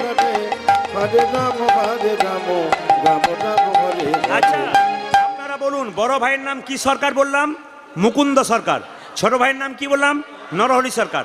আগে আগে যাচ্ছে কে? বড় ভাই। আর পেছনে যাচ্ছে কে? নরহরি। কিভাবে যাচ্ছে? কৃষ্ণ কেশব কৃষ্ণ কেশব কৃষ্ণ কেশব তাই নাম রাম রাঘব রাম রাঘব রাম রাঘব রক্ষ মাম। হরি বল। কৃষ্ণ হরে কৃষ্ণ কৃষ্ণ কৃষ্ণ হরে হরে হরে রাম রাম হরে হরে কৃষ্ণ কেশব কৃষ্ণ কেশব কৃষ্ণ কেশব তাহি নাম রাম রাঘব রাম রাঘব রাম রাঘব রক্ষ মাম। বলো ধ্বনি। হরে কৃষ্ণ কৃষ্ণ কৃষ্ণ কৃষ্ণ হরে হরে হরে রাম রাম রাম হরে হরে কৃষ্ণ কেশব কৃষ্ণ কেশব কৃষ্ণ কেশব তাই নাম রাম রাঘব রাম রাঘব রাম রাঘব রক্ষ মাম। কৃষ্ণ ভেজে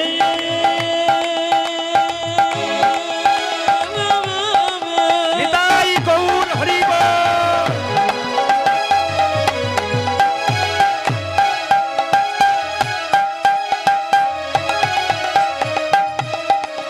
কৃষ্ণ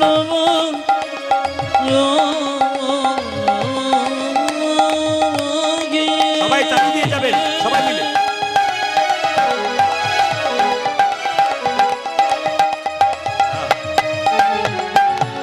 তুমি দেখা আহা। হরে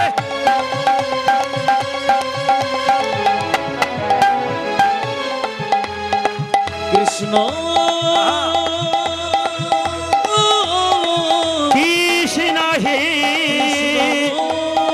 কৃষ্ণ হে কৃষ্ণ হে।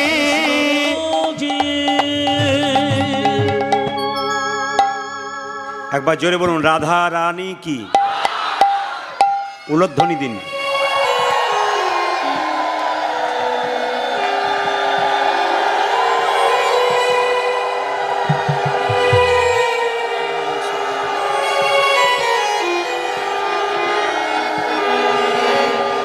বেশ, একবারে শব্দ না করি, আস্তে।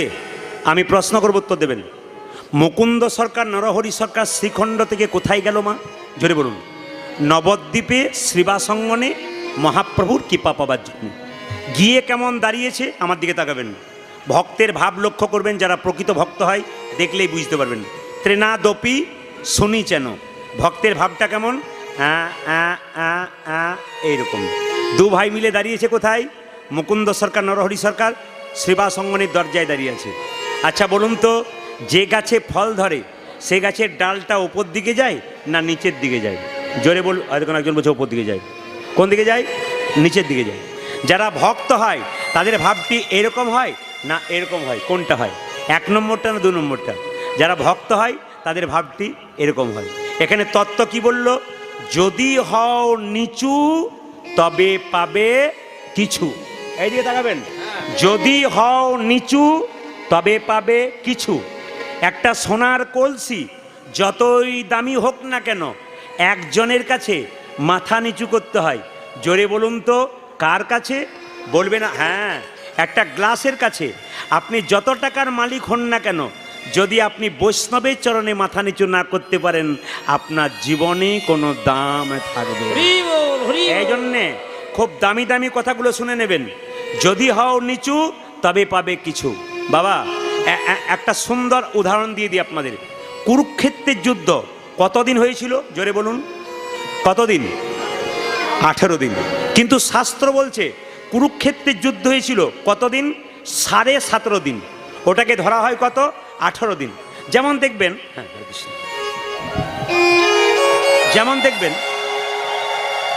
যেমন দেখবেন আস্তে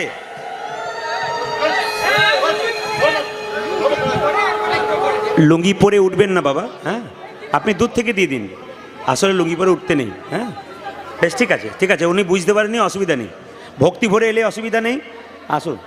আচ্ছা ঠিক আছে, ওনার তো ভক্তিটাকে গ্রহণ করুন, আপনারা ভক্তিকে গ্রহণ করুন। আসতে কেউ টাকা দিতে এখন আসবেন না, সরে আপনাদের কাছে নিবেদন রইল। আচ্ছা এদিকে এদিকে মায়েরা মন দিয়ে শুনবেন তো, কুরুক্ষেত্রের যুদ্ধ কতদিন হলো? 18 দিন। 17.5 টাকা 18 ধরা হয় কেন? যেমন আপনার বাড়িতে স্বামী স্ত্রী একটি ছোট বাচ্চা, কয়জন বলেন?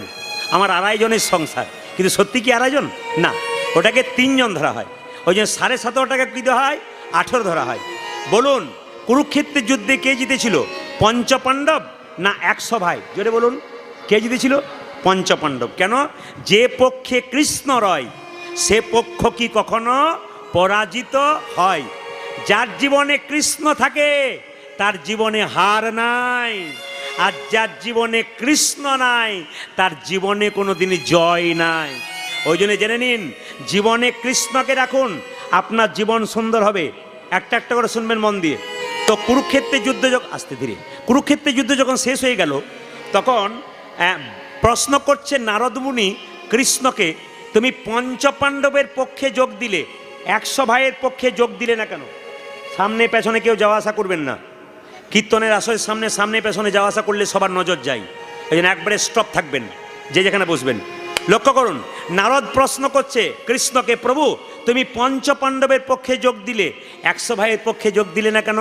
ভগবান বলল, নারদ যে পক্ষে অধম থাকে সেই পক্ষে আমি থাকি, আর যে পক্ষে উত্তম থাকে সেই পক্ষে আমি থাকি না। প্রমাণ কি? ভগবান বলছে, নারদ তোমাকে 3টে ফুলের মালা দিলাম, এই 3টে ফুলের মালা নিয়ে তুমি 100 ভাইয়ের দাদা দুর্যোধনের কাছে যাও, জিজ্ঞেস করে এসো ওদের মধ্যে উত্তমকে, মধ্যমকে আর অধমকে। যদি উত্তম মধ্যম অধম 3টে পাও, 3 জনকে মালা পরাবে, কিন্তু যদি উত্তম পাবে, মধ্যম পাবে, অধম পাবে না, মালা ঘুরে নিয়ে আসবে, পরাবে না। মায়েরা, নারদ কি করেছে? বিনাটিকে হাতে নিয়ে 3টে ফুলের মালা নিয়ে চলল কোথায়? 100 ভাইয়ের দাদা দুর্যোধনের কাছে, আর গাইতে গাইতে যাচ্ছে, তিমির বেদারি বেদারি অলোক বিহারে হরি নামের বর্ণে বর্ণে শোধা ঝরে। তিমির বেদারি অলোক বিহারি নামে পড়নে পড়নে শোধা ঝরে। তিমির বেদারি অলোক বিহারি নামের বর্ণে বর্ণে শোধা ঝরে। তিমির বেদারি অলোক বিহারি নামের বর্ণে বর্ণে শোধা ঝরে। দয়াল শিরোমণি করুণার খনি তুমি, দয়াল শিরোমণি করুণার খনি তুমি, দয়াল শিরোমণি করুণার খনি তুমি, দয়াল শিরোমণি করুণার খনি। তব পদ শিষ্য দাও কৃপা করে নামের বর্ণে বর্ণে শোধা ঝরে। তিমির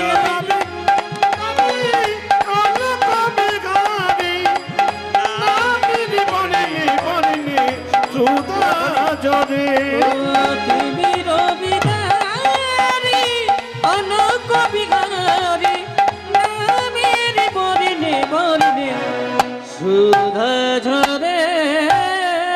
নারায়ণ নারায়ণ নারায়ণ নারায়ণ। নারায়ণ 100 ভাইয়ের দাদা দুর্যোধন, এ নারদ, এ তোমার হাতে 3টে ফুলের মালা কেন? আমি এসছি তোমাদের মধ্যে যে উত্তম তার গলে একটা মালা পরাবো, যে মধ্যম তার গলে একটা মালা পরাবো, যে অধম তার গলে একটা মালা পরাবো। সঙ্গে সঙ্গে দুর্যোধন বলল, আমাদের মধ্যে উত্তম হলাম আমি, 100 ভাইয়ের দাদা দুর্যোধন, আমি হলাম উত্তম, মালা যদি পরাবে আমার গলায় পরাও। নারদ প্রশ্ন করলো, মধ্যমকে কেন? আমার মেজ ভাই দুঃশাসন। অধমকে? এখানে অধম বলে কেউ নাই, উত্তম মধ্যম আছে। হঠাৎ করে একটা লোক মেথর লোকের পায়খানা পরিষ্কার করে ও রাস্তা দিয়ে পেরিয়ে যাচ্ছে, আর সঙ্গে সঙ্গে চিৎকার করে বলছে, এই দেখো অধম হলো ওই লোকটা। তখন নারদ বলছে, ওই লোকটা অধম কেন? দুর্যোধন বলছে, ওই লোকটা অধম কেন জানো? ও মেথর লোকের পায়খানা পরিষ্কার করে। তখন মেথরটা বলছে, দুর্যোধন কিছু মনে করো না, আমার চাইতে তোমার মা আরও বেশি অধম। বলে কেন? আমি যদি 50 জনের পায়খানা পরিষ্কার করেছি, তোমার মা 100 জনের পায়খানা পরিষ্কার করেছে। কিছু বুঝলেন? মানে 100 ভাইয়ের পায়খানা পরিষ্কার করেছে। ওই জন্য দুর্যোধন তেড়ে গেল, ধরতে পারলো না। 3টে ফুলের মালা নারদের এসে বলছে, প্রভু উত্তম পেলাম, মধ্যম পেলাম, অধম পেলাম না। এবার চলে যাও পঞ্চপাণ্ডবের কাছে।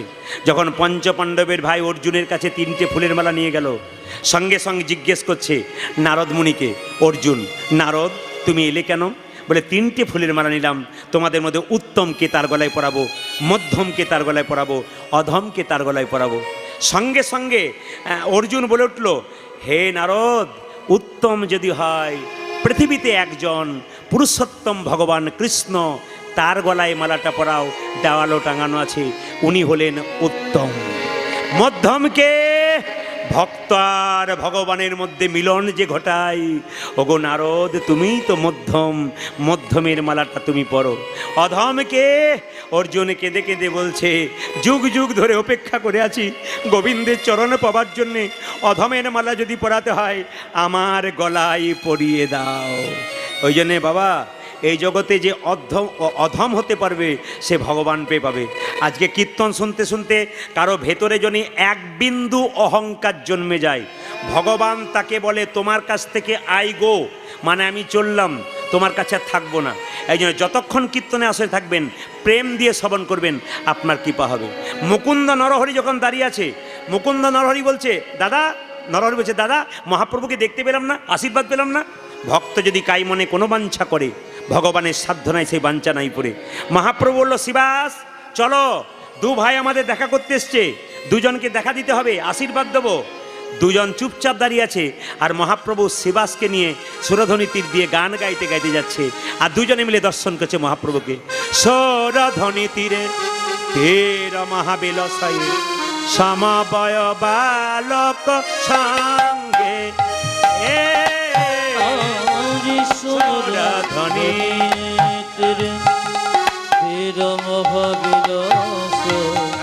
সমবয় বালক সঙ্গে,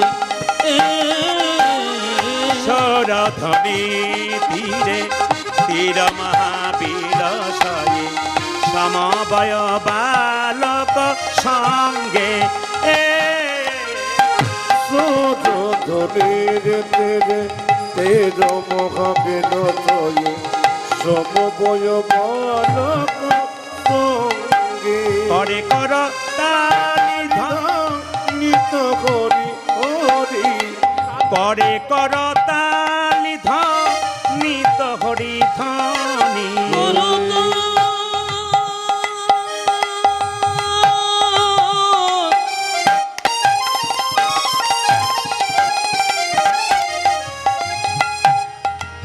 করে করো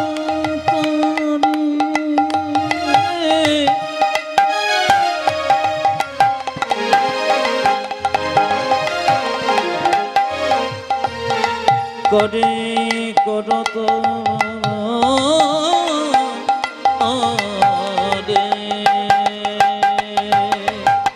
করে কর তালি নিত হরি ধ্বনি।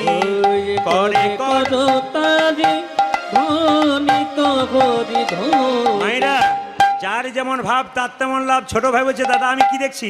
ওই তো আমার গোরা নাচে, ওই তো আমারই গোরা নাচে, ওই তো আমার গোরা নাচে, ওই তো আমারই গোরা নাচে। আমি দণ্ড বাহু তুলে, ওই তো আমার গোরা নাচে। দেখে আমি দণ্ড বাহু তুলে, ওই তুই আমার গোরা নাচে। আমি দণ্ড বাহু তুলে, ওই তো আমার গোরা নাচে। দণ্ড বাহু তুলে, ওই তো আমারই গোরা নাচে। ছোট ভাই বলছে, আমি দেখছি গোরা নাচছে। বড় ভাই বলছে আমি দেখছি আরেকজন নাচছে, কে? ওই তো গোরাই নাচে, বলে ওই তো গোরাই নাচে, ওই তো গোরাই নাচে, আমার ওই তো গোরাই নাচে, অন্তরে যার শ্যাম নাচে, বাইরেও গোরাই নাচে। সেই অন্তরে যার শ্যাম নাচে, বাইরে গোড়াই নাচে। অন্তরে যার শ্যাম নাচে, বাইরেও গোরাই নাচে। ওই অন্তরে যার শ্যাম নাচে, বাইরে গোরাই নাচে। সরধনে তীরে তীর মহাবিলাসয়ে, সমবয় বালক সঙ্গে সরধনে তীরে তীর মহাবিলাসয়ে, সমবয় বালক সঙ্গে। ভগবানকে ভক্ত যখন ডাকে, ভগবান তাকে পরীক্ষা করে। এইদিকে তাকাবেন মায়েরা, একটা সোনার বালা যদি দোকানে বিক্রি করতে যান, স্বর্ণকার পরীক্ষা করে দেখে এর মধ্যে কত খাদ আছে, কতটা সোনা আছে। এই জন্য আপনাদের কাছে নিবেদন রইল, যখন আপনারা ভগবানকে ডাকবেন, ভগবান আপনাকে পরীক্ষা করে দেখবে আপনি কতখানি আমার হয়ে এসেছেন। এই যে আজকে কীর্তন শুনছেন, আপনারা কে কোন মন নিয়ে শুনছেন আমরা কেউ জানতে পারছি না, কিন্তু ভগবান আপনার মনের মধ্যে ঢুকে গেছে, আপনার মনের ভাবটি কেমন এ কিন্তু ভগবান লক্ষ্য করে। এই জন্য সবাই লক্ষ্য করুন, মুকুন্দার নরহরি যখন দাঁড়িয়ে আছে, তখন মহাপ্রভু শিবাসকে বলে দিল, শিবাস বলে দাও ওদের মধ্যে যে ছোট ভাই সে আমার সঙ্গে সারা জীবন থাকবে, আমার সঙ্গে কীর্তন করবে, আর যে বড় ভাই তাকে বলে দাও সে আমার 100 জন্ম কৃপা পাবে না, 100 জন্ম সঙ্গ পাবে না। এটা কীরকম হলো? আপনাদের রামপাড়ার আসরে যদি দু ভাই কীর্তন শুনতে আসে, বড় ভাই যদি কৃপা পায়, এই ছোট ভাই যদি কৃপা পায় আর বড় ভাই কৃপা না পায়, তাহলে কত কষ্ট হবে। শ্রীবাস বলছে কি করে বলবো, একজনকে বলবো ভালো, একজনকে বলবো না, এটা কেমন হয়? ওই যে তোমাকে বলতে হবে। শ্রীবাস এসে বলছে, এই যে তোমাদের মধ্যে ছোট ভাই কে? আমি। কি নাম? আমার নাম নরহরি সরকার। তোমার জন্য প্রভু বলেছে তুমি সারা জীবন প্রভুর সঙ্গে থাকবে, কীর্তন করবে। বড় ভাই বলছে আমার জন্য কি বলেছে? তোমার জন্য প্রভু বলেছে তুমি 100 জন্ম কৃপা পাবে না, পাবে না, তুমি 100 জন্ম সঙ্গ পাবে না, সঙ্গ পাবে না। এটাই জানার বিষয়। যেই না বড় ভাইকে বলেছে 100 জন্ম কৃপা পাবে না, কৃপা পাবে না, 100 জন্ম সঙ্গ পাবে না, সঙ্গ পাবে না। অমনি বড় ভাই নাচতে শুরু করেছে, জয় গৌরে জয় গৌরে জয় গৌর। শ্রীবাস বলছে মুকুন্দ তোমাকে প্রভু বলল 100 জন্ম কৃপা পাবে না, তুমি নাচতে শুরু করেছো। আমাকে যদি বলতো আমি তো বিষ খেয়ে আত্মহত্যা করে দিতাম। এ কথা শুনে মুকুন্দ বলছে শোনো শোনো শ্রীবাস, প্রভু যদি বলতো কোন জন্মে সঙ্গ পাবো না, কোন জন্মে সঙ্গ পাবো না, তাহলে না হয় আমি বিষ খেয়ে আত্মহত্যা করে দিতাম। আত্মহত্যা করে দিতাম। প্রভু বলেছে 100 জন্ম সঙ্গ পাবো না, সঙ্গ পাবো না, 100 জন্ম না হয় গৌর গৌর বলে কেঁদে বেড়াবো, গবুরে গবুরে বলে কেঁদে বেড়াবো। যখনই 100 জন্ম পেরিয়ে যাবে, 100 জন্ম পেরিয়ে যাবে, 101 জন্মে প্রভুর সঙ্গ পাবো। এক জনে প্রভুর সঙ্গ পাবো, 1 জন্মে প্রভুর সঙ্গ পাবো, 101 জনে প্রভু সঙ্গ পাবো। আমি 100 জন্ম কেঁদে বেড়াবো, 1 জন্মে প্রভু সঙ্গ পাবো। আমি 100 জন্ম কেঁদে বেড়াবো, 101 জন্মে প্রভুর সঙ্গ নিতাই গৌর। 100 জন্ম কেঁদে বেড়াবো, 100 জন্ম কেঁদে বেড়াবো, 101 জন্মে প্রভু সঙ্গ পাবো, 101 জন্মে প্রভুর সঙ্গ পাবো। বাবা 3 ঘন্টার কীর্তন শুনতে এসে কোমরের ব্যথা হয়, হাঁটুর ব্যথা হয়, মনের চঞ্চলতা হয়, বাড়ির কথা ভাবেন, সংসারের কথা ভাবেন। আর মুকুন্দ সরকার কি সুন্দর বলছে দেখুন, 100 জন্ম গৌর বলে কাঁদবো, 101 জন্মে তো কৃপা পাবো। এর থেকে কি শিখলেন আপনারা? ধৈর্য যার কৃষ্ণ তার, আর এ জীবনে ধৈর্য যার নাই, জীবনে কৃষ্ণ নাই। মুকুন্দ সরকার যখন চোখের জলে ভাসছে, ভগবান আমার ভাইকে কৃপা করলো, আমাকে করলো না। ভগবান তখন মহাপ্রভু এসে মুকুন্দকে বলল, মুকুন্দ তুমি কাঁদছো? হ্যাঁ প্রভু। কেন? আমার ভাইকে তুমি সঙ্গে রাখলে, আমাকে তুমি কেন ছেড়ে দিলে? মহাপ্রভু সুন্দর করে বলল মুকুন্দকে, মুকুন্দ এ শিক্ষাগুলো নেবেন। সংসারে যারা বড় ভাই হয়, যারা বড় বউ হয়, তাদের দায়িত্ব সবচাইতে বেশি থাকে। মুকুন্দ বলল, প্রভু কেমন করে? বলছে, একটা বনের মধ্যে বড় বড় গাছ যেমন ছোট ছোট গাছগুলোকে ঝড়ঝঞ্ঝা থেকে রক্ষা করে, একটা সংসারের বড় ভাই সংসারের সব দায়িত্ব মাথায় বোঝা নিয়ে নেয়। তোমরা দু ভাই মিলে কীর্তন করতে চলে এলে বাড়ির সবাই না খেয়ে মরবে, তাই তোমাকে পাঠিয়ে দিলাম শ্রীখণ্ডে, আর আমি তোমার ভাইকে সঙ্গে রাখলাম। তবে মুকুন্দ তুমি কেঁদো না। তোমাকে যেমন বললাম 100 জন্ম কৃপা করবো না, তুমি 100 জন্ম গৌর বলে কাঁদবো বলেছো। ওগো, যার ধৈর্য আছে তার উপর যে আমার আশীর্বাদ আছে। ওগো মুকুন্দ, তুমি বাড়ি ফিরে যাও, গরিবের চিকিৎসা করো, জীবের দ্বারে হরিনাম বিলো, আর ছোট্ট গোপীনাথের মন্দির তৈরি করো। তোমার মাথায় হাত দিয়ে আশীর্বাদ দিলাম, তোমার চিকিৎসাতে নাম ছিল না, আজ থেকে বাড়ি গিয়ে তুমি যাকেই চিকিৎসা করবে তারই রোগ ভালো হয়ে যাবে। তার মানে মহাপ্রভুর আশীর্বাদ যদি কারো উপরে থাকে মা, তবে কিন্তু কৃপা তার হয়ে যায়। মুকুন্দ সরকার চোখের জল ফেলতে ফেলতে মহাপ্রভুর চরণে যখন প্রণাম করছে, তখন মুকুন্দকে মহাপ্রভু হাত বুলিয়ে বলছে, ফিরে যাও, ফিরে যাও শিখণ্ডে, ফিরে যাও, ফিরে যাও, ফিরে যাও শিখণ্ডে, ফিরে যাও, ফিরে যাও, ফিরে যাও শিখণ্ডে, ফিরে যাও, ফিরে যাও, ফিরে যাও শিখণ্ডে, ফিরে যাও। দারে দারে গিয়া চরণে ধরিয়া, দারে গিয়া চরণে ধরিয়া, দারে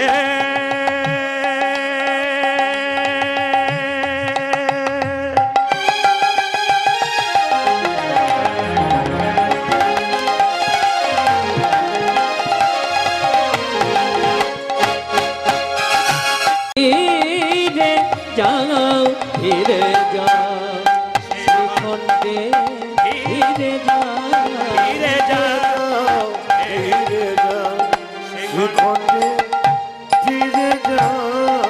এই যে মহাপ্রভুর আজ্ঞা পাইয়া মুকুন্দ চলিলা, মুকুন্দ চলিলা, মহাপ্রভুর আজ্ঞা পাইয়া মুকুন্দ চলিলা, মুকুন্দ চলিলা, মহাপ্রভুর আজ্ঞা পাইয়া মুকুন্দ চলিলা, মুকুন্দ চলিলা, মহাপ্রভুর আজ্ঞা পাইয়া মুকুন্দ চলিলা, মুকুন্দ চলিলা। আর শিখণ্ড গ্রামেতে শিখণ্ড গ্রামেতে শিখণ্ড গ্রামেতে আসি, শিখণ্ড গ্রামেতে আসি, উপনীত হইলা, উপনীত হইলা, শ্রীখণ্ড গ্রামেতে আসি, উপনীত হইলা, উপনীত হইলা। বল বল হরি বল, বল বল হরি বল, বল বল হরি বল, বল বল। গোপীনাথ জিউ কি, মুকুন্দ সরকার জোরে গাইলেন, গোপীনাথ জিউ কি, গোপীনাথ জিউ কি, গোপীনাথ জিউ কি। তাহলে মহাপ্রভু তাকে শিক্ষা দিলেন, বাড়িতে গিয়ে গোপীনাথের মন্দির তৈরি করো, জীবের দ্বারে হরিনাম করো, আর তুমি গরিবের চিকিৎসা করো। এবার একটু মন দিয়ে শুনে নেবেন।